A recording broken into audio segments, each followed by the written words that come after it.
دوسری بات ہے، ہم سنتے ہیں کہ رمضان المبارک میں ہر چیز پہ ثواب زیادہ ملتا ہے،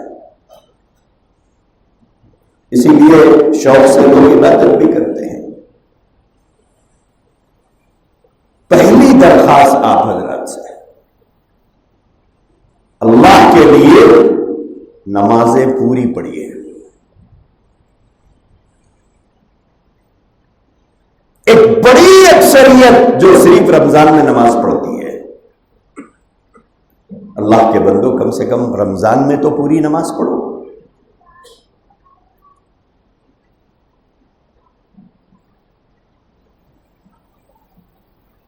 فجر کے پورے 4 رکعت، ظہر کے 12 رکعت،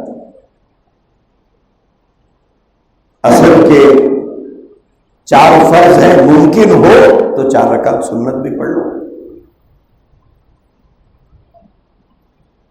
مغرب کے 7 رکعت تو پڑھو کم سے کم درجے میں۔ عشاء کی سنتیں مع تراویح، اتنا تو اہتمام ہو۔ لیکن رمضان المبارک میں بھی ہم لوگ یا ایک بڑی اکثریت سنتیں نہیں پڑھتی ہے۔ جو سنتیں چھوڑتا ہے وہ نبی کی شفاعت سے محروم کر دیا جائے گا۔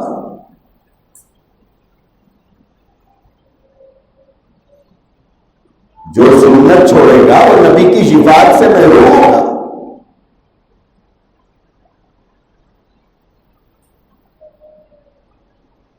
تو لہذا یہ دوسری بات آپ سے عرض کرنے کی ہے، سنتیں فرائض کے ساتھ سنتیں ادا کریں۔ تیسری بات آپ حضرات سے یہ عرض کرنا ہے، رمضان المبارک کا مہینہ نیکیاں کمانے کا ہے۔ اب نیکیاں کمائیں گے کیسے؟ تو کچھ نوافل کا اہتمام کرنا ہے۔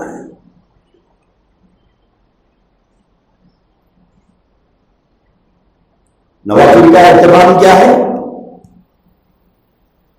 فرائض، سنتیں، ساتھ میں نوافل۔ سحری میں ہم لوگ اٹھتے ہیں، اگر تھوڑا ایک 15-20 منٹ پہلے اٹھ جائیں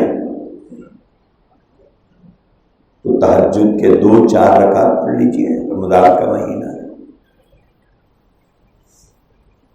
اللہ کی بہت پسندیدہ نماز وہ ہے تہجد۔ صحابہ اکرام اور اللہ کے نبی علیہ الصلوۃ والسلام روزانہ پڑھتے تھے، ہم کم سے کم رمضان میں پڑھ لیں۔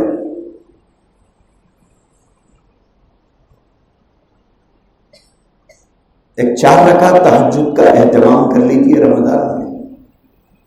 تہجد کے وقت کی دعا قبولیت کے بہت قریب ہوتی ہے۔ اپنی زندگی کے مسائل، اپنی پریشانیاں اپنے رب کے سامنے پیش تو کرو۔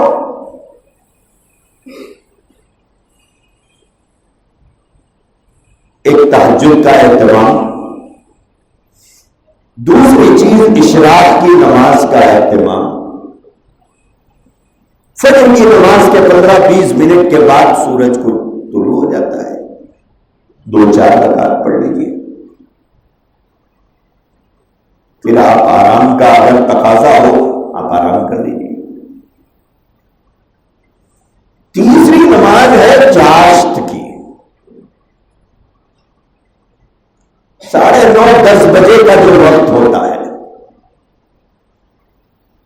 اس وقت میں ایک 4 رکعت چاشت کی نماز پڑھ لیجیے۔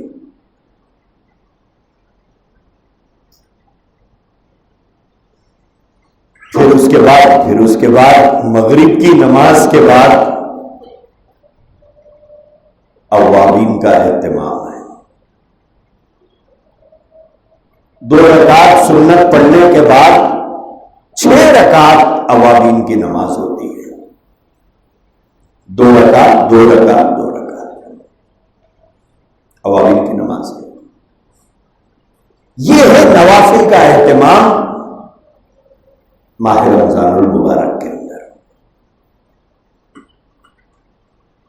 اور اسی کے ساتھ ساتھ روزمرہ کی جو ہماری عبادتیں ہیں اس کے اندر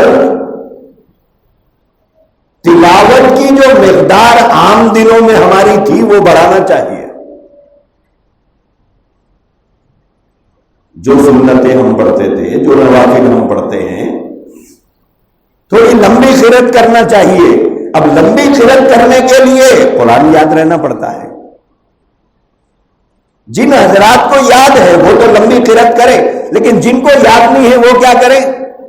2 سورے پڑھے، ایک رکعت میں 2 سورے پڑھے. تو عام دنوں سے نماز تھوڑی لمبی ہوگی کہ نہیں ہوگی؟ عام دنوں سے لمبی ہوگی. عام دنوں سے زیادہ ثواب ملے گا یا نہیں ملے گا؟ عام دنوں سے زیادہ ثواب ملے گا، اس لیے کہ ہم نے زیادہ لمبی قرأت کی ہے. اس کے علاوہ جو تسبیحات رکوع اور سجدے کے ہیں ان کی تعداد بڑھانا ہوگا ہم کو. 3 کم سے کم ہیں. بعض لوگ 3 بھی نہیں کرتے.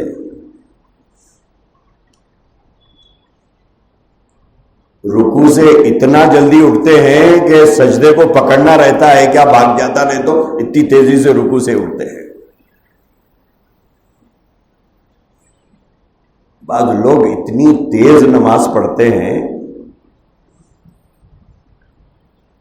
کہ ایک آدمی 1 رکعت پوری نہیں کرتا، وہ 2 رکعت پڑھ کے چلے بھی جاتے ہیں.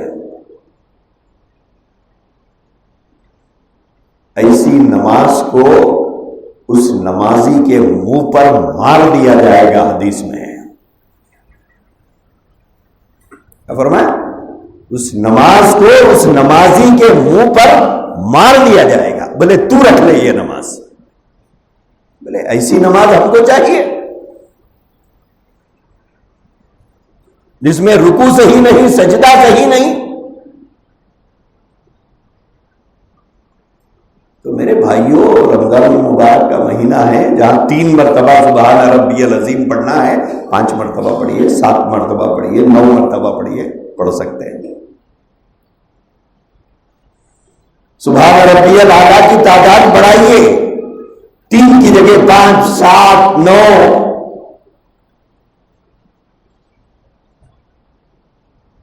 تو ایک تو نوافل کا اہتمام کرنا ہے، دوسرے تسبیحات بڑھانا ہے. اور یہ سب اکیلے نماز پڑھتے ہوئے کرنا ہے. امام صاحب کو اجازت نہیں ہے سب بڑھانے کی. کیوں؟ نماز میں ہر قسم کے لوگ رہتے ہیں. کوئی بیمار ہوتا ہے، کوئی ضعیف ہوتا ہے، کوئی بیٹھ نہیں سکتا، کوئی کھڑے ہو نہیں سکتا. اماموں کو اجازت نہیں ہے اس کی. انڈیویجل جتنے لوگ نماز پڑھتے ہیں ان کے لیے مسئلہ ہے یہ.